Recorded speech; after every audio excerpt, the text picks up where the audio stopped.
What's going on YouTube? I'm Evan and you're watching Cloud9 Aquariums. Today we're going to be giving you guys a full breakdown of my 180 gallon Planet tank. Okay, so let's start with the basics. This tank is 180 gallons, it's a reef ready, and I'll explain what that means to you in a minute if you don't know. But it's 6 feet long, 2 feet tall, and 2 feet deep. I've got it on a metal stand. Actually, you guys may recognize this. This is my 40 gallon from my OG series. I've been carrying this tank for like 10 years now. It's now turned into my sump, so everything's flowing into there. I've got all my filter stuff down there, but we'll get to that later on, don't worry. So, the main breakdown, as you can see, is we've got a whole lot of lighting going on. And the big thing for me is that when you've got a lot of plants and you're trying to crank out some good growth, the only way to do it is to have a lot of good lights. So you got to make sure the spread is good. There's no shadowing or anything like that. So as you can see, I'll pull up one of these just so you can take a look. Don't worry, I'm going to link all these in the description. But these are the lighting I'm using, okay? So it's a full spectrum LED light. They're all 2 feet long. And it allows me to get a nice even spread here. And the reason I went with 6 of these, as you can see, is that I've got bracing. Okay, so the tank braces land here. So there's basically 2 foot segments for the tank. And so because everything's broken down into 2 foot segments, it works out really nicely to have 6 lights. I tried to do it with 3 originally when I first started this tank, and I was only able to keep lower light plants up to middle grade.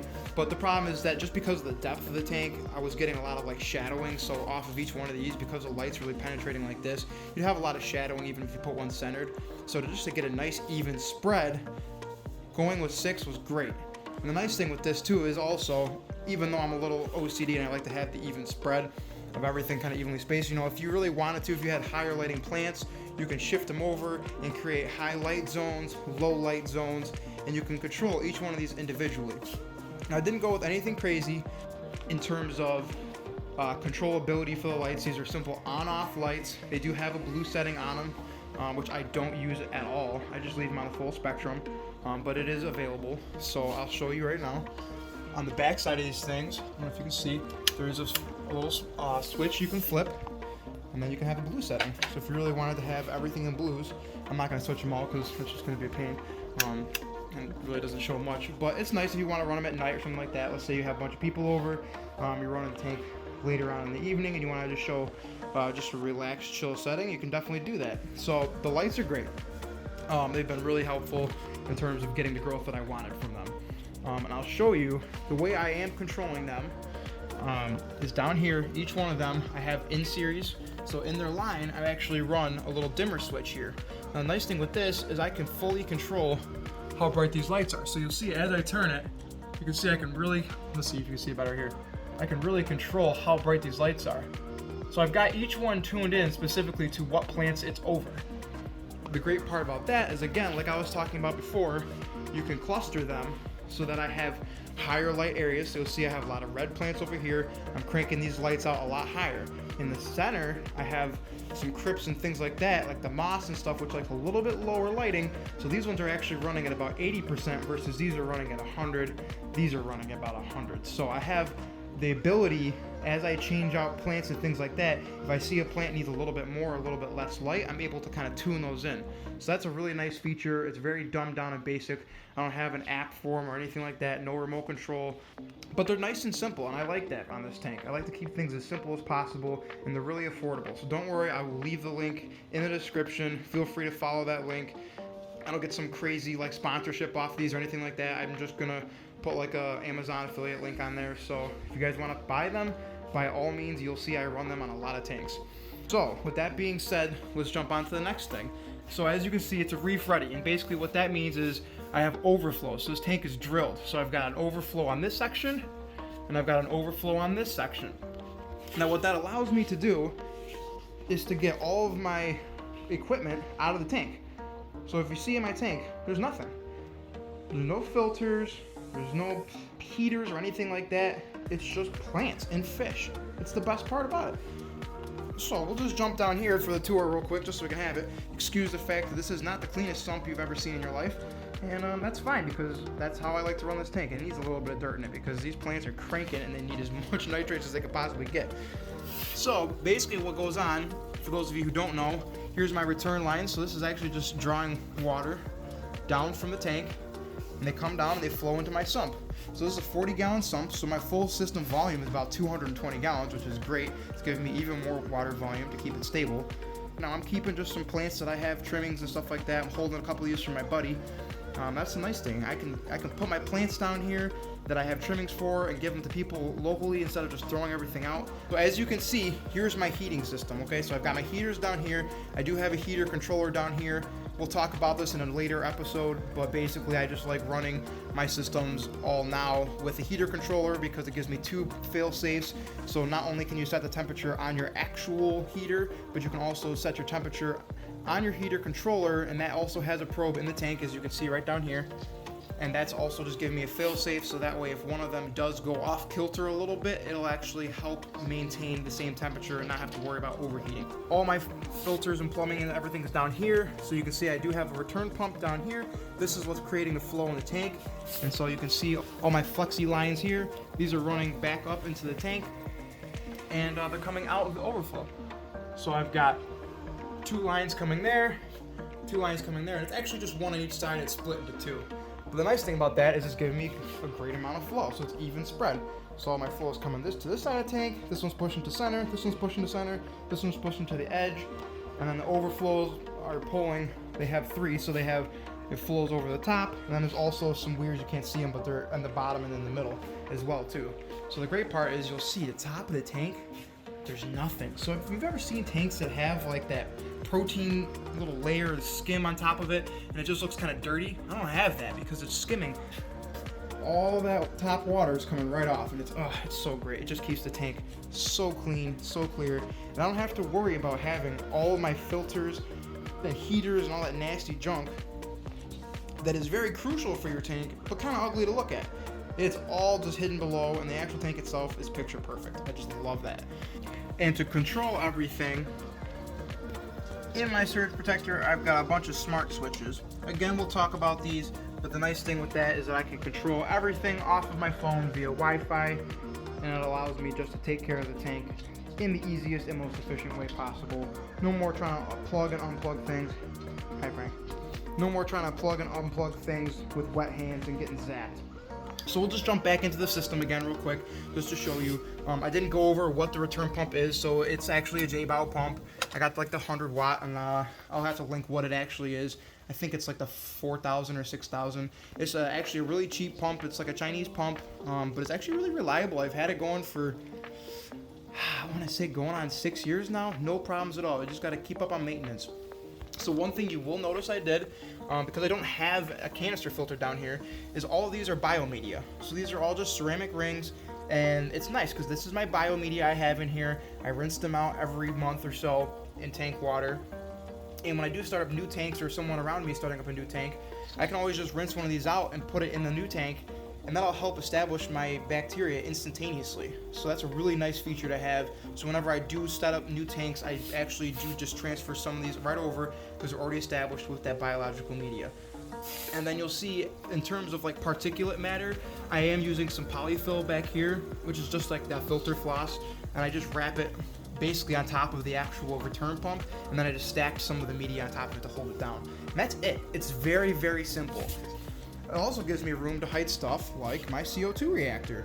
So I've got my 5-pound tank here, and then I have my reactor here as well. Again, we can talk about this at a later date. I just want to give you just a quick rundown of what everything's going. But yes, there is CO2 in this tank. It's a high-tech tank, yo, and it grows plants like crazy. I guess while we're getting to the nitty-gritty of the ugly things too, I also just have one of these little stackable drawer carts here. This is where I can store all like my food and stuff like that. Again, we'll get into it at a later date. I've got like my maintenance stuff and extra stuff. These are all for like the reef tank and stuff like that, but I use them for everything. You know, extra test kits, different supplements, carbon, all that jazz is down there. I can store like my aquascaping tools. I mean, I've got everything down there. Now, eventually I do want to put a skin on this because it is kind of ugly when you walk into the house and you can see everything out in the open. But you know what, for me, it doesn't matter because this is what I'm looking at anyways. And this stuff right here, being able to see it out in the open for me, doesn't really matter because I can come in, look and say, hey, look, my water is at a good height. My CO2 reactor is working. I can instantaneously just look over and see what the pressure is, see if I need to refill it, yada yada. So I don't mind it, but at some point I would like to put a skin over this just so it's, you know, nice and pretty for everybody when you come over. All right, so let's jump into the livestock of the tank. This is what we're all here for, so let's get into the nitty gritty, folks. Okay, so the basic aquascape, that's the first thing we're gonna have to talk about. If you go back on my Instagram, you'll see the original photo I took of this tank. Now this tank is about 2 years old, but I took a picture when I first started setting it up, and it's changed drastically. This is actually, believe it or not, the 4th reboot I've had of this tank. And it's not a reboot in terms of it crashed 4 times, it's that it overgrew so much that I decided to rip most of the stuff out and completely rearrange it. The hardscape has pretty much stayed the same the whole time, but the plants have moved drastically about 4 different times. So I do apologize, you missed those 4 different times. I'll try to find the pictures of all 4 different setups just so you can see how drastic the changes were, and I'll throw them on the Instagram so you guys can check it out. I'll link that in the description, don't you worry. But yeah, so let's talk about the actual scape. So what I started with was a lot of branch work, so you can kind of see them. Everything's really hidden nowadays because it's so overgrown. What a problem to have, right? Okay, so we'll start with the actual woodwork that I put in here. So there's actually branches that all are centralized right here. So you've got branches coming up. You can see there, a lot of them are covered in moss. Some of them are holding up this island. More branches, more branches, more branches, and they're all kind of like almost in like a hand shape coming here and just like supporting all this moss and stuff. And the idea for that was just to give like some depth to the tank, but also to kind of support these nice little bunches of moss, because I wanted something to have just almost like weep off of. And I didn't center it, as you can notice. Like, here's the actual center, and you just threw it just a little bit off. And this is, again, we've talked about this, like this again, this is like 10 years ago. We've talked about this. You got to use those like 2/3 rules. Your eye doesn't like to see the center of the tank like that. It just doesn't look natural. You got to have stuff a little offset. So I threw it off just a little bit to the side, and then I surrounded it in this dragon stone. So you'll notice there's little bits of dragon stone that are coming out. And again, most of the plants have covered 90% of it, but they all have this outwardly flowing right here. So it's almost like I have a little mountain right here, and you can see there's some pieces that are coming down throughout all these crypts and stuff like that. So that's the main hardscape setting that we had originally started with. And now to fill out the center, we got this beautiful bronze crypts in here. These things just took over. And I started spreading them out farther and farther. And if you look, I mean, they just go, I'll try to show you from the top. And they go all the way to the back there. I don't know if you can see it, but they're everywhere back there. There's a good shot. You can just see them. They're absolutely beautiful, healthy, dark green, really nice foliage on them. Couldn't be happier. Here you can see some of that dragonstone coming through. Oh, this little Cory cat. What's up, buddy? Coming out to say hello. Okay. So that's the centralized thing. Now off of that, we've got all this moss coming out. And I'm gonna be completely frank and honest with you, I don't remember what the exact type of moss it was. I think it was either, it was one of 3. It was either Christmas moss, flame moss or something like that, weeping moss. I'm gonna be straight with you, I have no idea, but it's sweet. It's an awesome moss. It grows like crazy for me. I cut it back, it grows back. We rip it off, we put it other places. The original way that I got it to start was actually just, I took a little dab of the gel super glue and just kind of dabbed it on and just stuck little pieces of it everywhere. And then it just turned into these monster little colonies of it almost. Like some of these were just floaters, like this right here I didn't even put on top of the rock. It just floated down and started its own thing, and it just looks amazing. Now again, I'm gonna put this in the description, or maybe I can just like put it up on the video. These are these fantastic crypts that I found locally. Someone had these in town, and I bought, I think, like 2 or 3 of them off of him, and they've just taken over. But look at the colors on these things. I mean, they're absolutely incredible.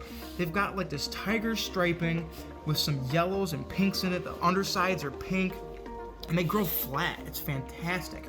They actually even bloom. You can see this one over here. This is one of its blooms right here. I don't know if you can see that in the center. It's fantastic. Absolutely beautiful. They grow really flat. They're a great foreground plant. And so all of these are little babies that I've been taking off of them and just splitting because I really want it to just be a carpet of them in the front. But yeah, I've only had a couple of them and they just absolutely spreaded so well. So I've spread them throughout the tank as foreground plants because they grow so low. Now here's another variety of crypt I've got over here. Again, I don't know the exact scientific name of them. I know you guys are probably all over here screaming it out, and that's great. If you know it, throw it in the comments. Help somebody else out. But here's some crypts right here. They're a different color than the bronze. They have a smaller leaf. They're a little bit taller. Well, they're a little bit taller than these guys. Obviously, the bronze get way bigger in terms of fullness. But they're a little bit different color, but again, it's just a transitional period. So we've got like the talls here, and it's sloping down. So this is all just basically crypts, which is, they're incredible plants, and they have the biggest roots you've ever seen in your life. I'll have to show you the bottom side of the tank. You can actually literally see them through the tank. And then over here, you'll see when I post pictures of this tank, this has been like my pride and joy / the thing that I have to trim the most. This is a form of rotala, and this stuff grows like an absolute monster. I trim this stuff down. It'll be at the top by the end of the week, and I have to trim this weekly. I mean, it's just absolutely crazy, but it gets these really nice pink tips on it as it starts to grow. I just keep it nice and trimmed, and it just, oh, you can see it's purling like crazy up there. That is a good sign, my friends. That is a good sign. You keep right on doing it. But again, as what I've done with other tanks before, we like to have these little sloping things right here. So I like to have my triangles. So as you can see from the back side here, we've got a nice little triangle sloping in towards the center. We've got a nice triangle right here sloping in towards the center. Again, nothing's really matched or even or anything like that, but it just gives it such a great dimension. I don't know if I've talked about this years ago, but the things I've definitely like to do now with my scape is to make sure that when you're standing at the front of the tank, you can't see everything. I want you to have to walk around the tank and look into it and find little tidbits. That's like the fun of having a larger tank, is that all the plants and animals can kind of just hide out in the tank, and you have to spend time with the tank in order to find them. And it's almost like a little mystery and a little scavenger hunt. It makes it fun for you, but also makes it fun when you have your friends and stuff over. Whether they're into fish or not, tanks like that and the way you lay them out can really help just draw people into it. It's one of those things where they just get mesmerized by it. And the one thing with the tanks that I've got going on in the house nowadays is almost all of them are designed like that. So unfortunately for anyone who comes to my house, they get stuck looking at tanks for hours. Whether they wanted to or not, they're just drawn into them. And it makes it really fun. So I've managed to acquire 2 different types of pennywort, I believe. And this one is a larger leaf variety. It grows like a stem plant, but it really doesn't root out very well. Like you can see, it tries to root directly into the water up here, just like almost off of every single node. So it's really hard to actually like root into the actual substrate itself. But the nice thing with it is I can just kind of tuck it back here behind my rotala, and it just hangs out back there. And the awesome part is that when it comes up to the top, I'll move this light so you can see, it almost forms lily pads. It makes it really fun for some of the little fish to go in and out of. The angelfish love hanging out in this stuff. And then I've got a smaller leaf variety that I grow in the center here. And this stuff's awesome because it actually gets a pink leaf when it gets really up high towards the surface. So I've attached it to this wood branch that you can see coming up out of the tank here. And it forms like a little island. So all you have down here is just root bunches, and all these little fish just love hanging out in it. Over on this side of the tank, we've got a lot going on. So this is my red side of the tank. Now I tried to kind of blend some stuff in together, but as you can see, this side's taken over. The pink tops of this rotala over here do give me some color, but I do need to kind of do something about that. So there's a good chance within the next 2 months this tank's probably going to get another facelift, and you're going to see some more variations of what we can do with it. But that's the fun when your tank is growing so fast that you can just rip it out and start fresh again and reuse the same plants, and it'll grow back so fast that you won't ever go through that ugly phase where you're like, oh man, did I screw up? Jumping to the other side of the tank, we've definitely got a lot more red varieties over here. Now this plant back here was sold to me as some form of Rotala, but I, for the life of me, cannot figure out what type it is. So if you know what this is, please, by all means, drop it in the comments, because your boy needs to know this stuff grows like an absolute madman. I love it, but I also almost don't, because I've literally trimmed this stuff. I trim off about a foot every 2 weeks, I think it is. I mean, it's insane. Actually, in fact, check my Instagram right now. You will see there's a picture of me holding this stuff up the last time I had to trim it, and it is literally almost 4 feet long. It was insane. I could not believe it. I'm sure it's sucking all sorts of nutrients out of my tank and helping me not have any algae problems. So you know what? You get to go ahead. You can stay, but you need to chill a little bit. Moving down, I've got some angustifolia here that is sort of growing, but it's been taken over so much by everything else that's just kind of stagnant. And the funny thing is, I have it in some other tanks and it grows a lot better, and I believe right now it's just getting pumped with too much lighting and it's just not doing it. It was doing way better earlier in a different reset of this tank, and I believe that was because I was running the lights a little bit lower, so I'm probably going to have to move it towards a different portion of the tank where I can control the lights, because right here we're definitely cranking these ones higher for the reds. Moving on, I'm going to have to link some of these plants. In fact, I'm just going to right there. This stuff I got locally, again, from the same guy that I actually got this crypt from, and it is beautiful. It's growing just like an absolute thick bush. Look at the undersides with the reds, the greens. I mean, it is just, it's fantastic. It's a great plant. Big fan. It is kind of starting to crowd out some of my other plants, but it just looks so good. And then over here we have another variety of Rotala. I believe the one on the other side is Indica, and then this one, is something other. It's like it's a redder variety. You can see it might be no, it's not Walichi. It's a more red variety. It has a lot more red on the tips, and the stems are red. So again, I will link. That's what it is. Over here, I do have my drop checker for the CO2, so I can see how high my CO2 is running. I do need to turn it up a little bit, although I believe I'm actually just getting to the end of my bottle right now, so it's running a little bit low, but you can see I'm still getting just a nice little purling coming off of everything. Nothing too crazy, but it's growing, baby. It's growing. And again, like we talked about earlier, I love the fact that when you look around the tank, you see different things. So here you can't see the whole tank all at once. You gotta kind of come around. And oh, I can see some more stuff. Oh wait, there's some little fish swimming back in there. Oh, but wait, there's some more stuff back here. Oh wait, who's back in here? You know, it just gives you some more perspective on a tank. And as you're looking around, I mean, I've had fish just disappear in here and you'd be like, oh my God, did they die?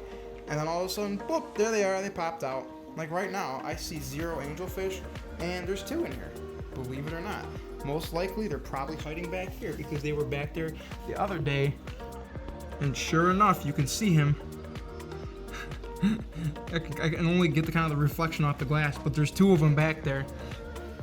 And we were just talking about this the other day. They love to hang out below this stuff and just kind of hunt through it and look for little critters to eat, I guess. I don't know, man. They're having a good time, though.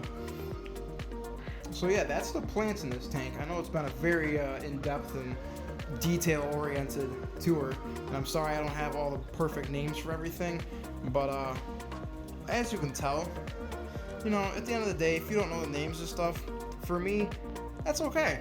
I understand people who really want to get into the names of stuff, and I absolutely appreciate that. And I think it's very important to know them, because that way you know how to look up what the needs are for them. But for me personally, I have done that when I bought them, and I was slacking on it and didn't write them down, so now I forgot. And yet somehow I managed to remember how to take care of them, because Exhibit A. One thing I know we did not get into yet was the substrate. And this is actually something that I'm doing new for all of you people who followed me on my dirted journey. This right here is sand. That's it, folks. It's sand. And let me tell you a little something about how much I love this sand. give you the old up close and personal.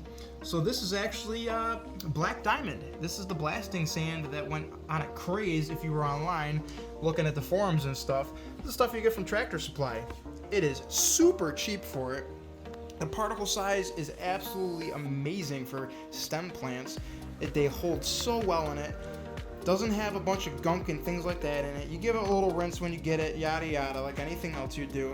And then it just looks so good. All the plants just stand out so well on it. The fish stand out so well. It's beautiful stuff. I really like working with it. It's totally inert, so it doesn't have anything like your planted soils would for it. So with that being said, right now I have a bunch of stem plants in here. But I do have some root feeders. I do have some stuff like the crypts. Those are all heavy root feeders. What am I doing for those? I'm using root tabs. It's not that hard. You don't have to have some crazy soil or whatever. Just use some root tabs. What am I doing for everything else? I'm just putting in a liquid fertilizer a couple times a week. That's it, folks. The best part of switching to the sand for me has been the fact that I can rearrange the tank whenever I want, and I don't have to worry about mucking up the tank with dirt and stuff like that coming up. I don't have to pull the fish and all that jazz if I want to move some stuff around. I just leave them. I pull the plants out. I have my hose there if anything comes up, but honestly, it's not even dirty at all. So I just always go through with a nice little siphon whenever I do my weekly water changes and just get off a top layer of crud that gets on top of it. No big deal. So for me, so far, I've had great success with it. Like I said, this tank has been up about 2 years with this sand, and it's just doing so well. I just, at this point, it's been so easy, I wouldn't switch to anything else now. It's great. The price was right. I mean, let's also remember, this is 180 gallons, okay? I had to get a little bit of sand in here. I mean, this is like 3 inches of sand I've got going on in here. And if I had put something like fluorite or one of the aqua soils in here, I mean, that would have been real expensive. And I wanted to spend money where I needed it. And in this tank, I try to do everything as simple as possible and keep the cost down to a minimum. So like I said, I mean, I use very inexpensive lighting for it. I picked up plants in just little bunches, and then I let them grow in so that I could use them and fill everything up. And that's that.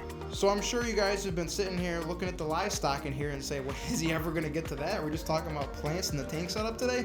No. We'll get into the fish. It's okay. Don't worry about it. I know we all like fish too. That's right. We do keep an aquarium for fish, right? Well, some of us are a little bit more into the plants, but I happen to like the fish as well. So hailing from the old days, this is actually one of the bristlenose plecos. This is the male. One of the bristlenose plecos that I've actually had back in the day from when I used to breed them. And this was actually one of the offspring of those. So if you look back in the videos, I'm sure back there you've seen his parents. So that's pretty cool. The female's in here somewhere. It's pretty hard to find anyone on a regular basis. So I'm just going to show you who I can and can't find. We've got some Bosemani. As you can see, the female and males. We'll just kind of go through them. Now, I did actually mix up some batches. So the males, believe it or not, are actually the offspring that I was raising from the OG days. So if you remember those pair that I had way back in the day, these are their babies now. This one's one of the newer ones. As you can see, he's smaller.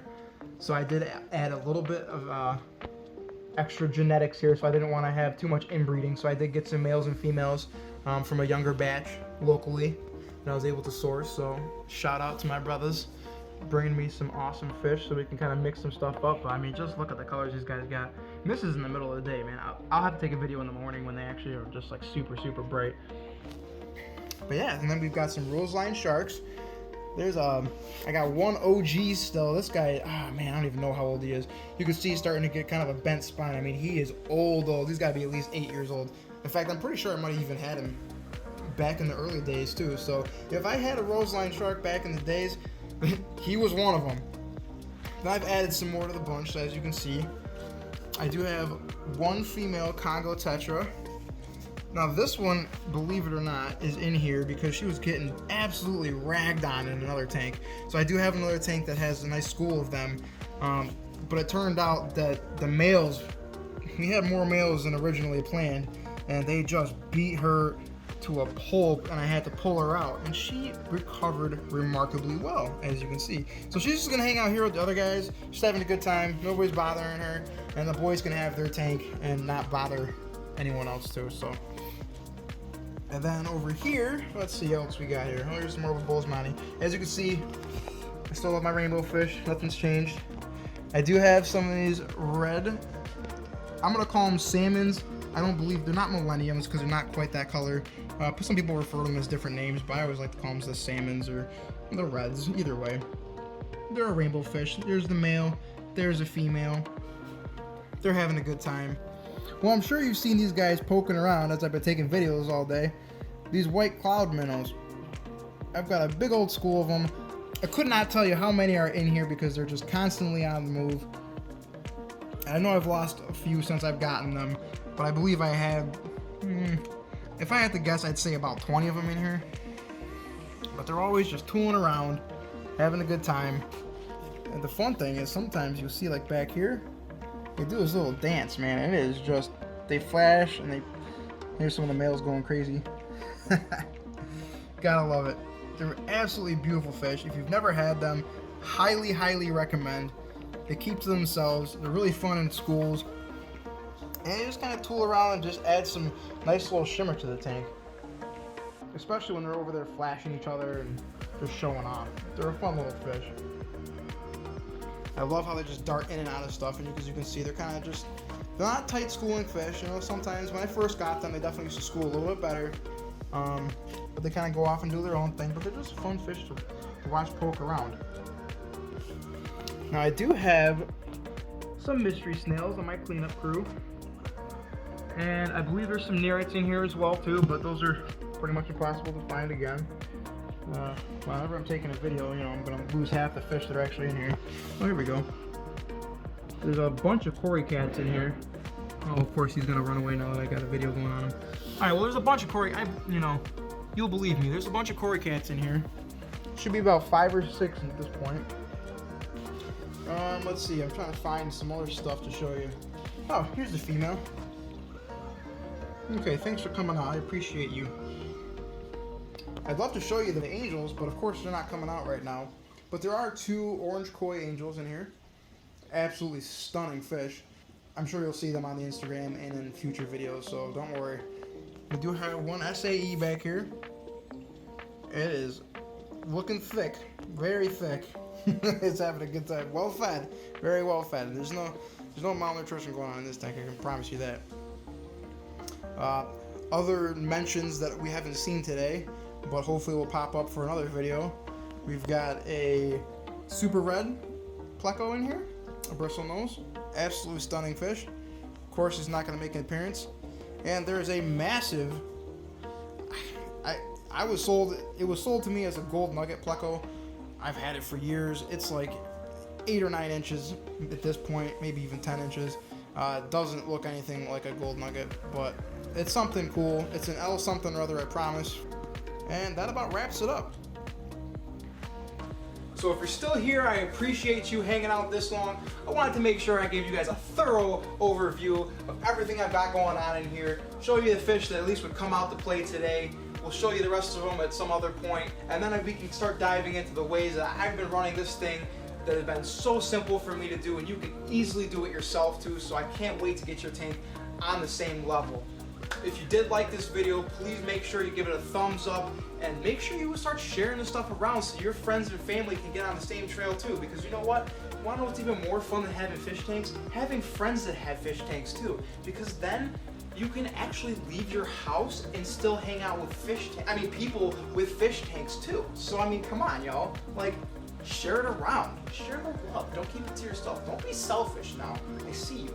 Definitely stay tuned. I'm going to be cranking out a bunch of videos this week. We're going to get into some other topics as well too, so don't worry. They're not all just going to be updates, but I got to show you what I've got going on first, and then we can dive into how I'm doing it. Hope you guys are having a great one. Take it easy. Get into your fish tanks.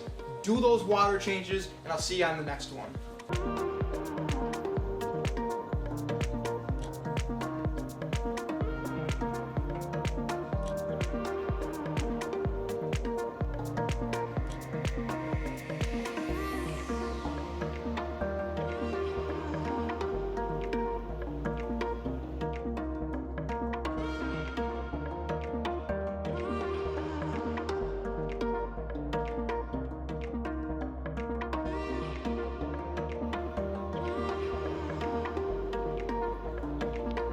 guys. Another hard day filming. Don't you all agree?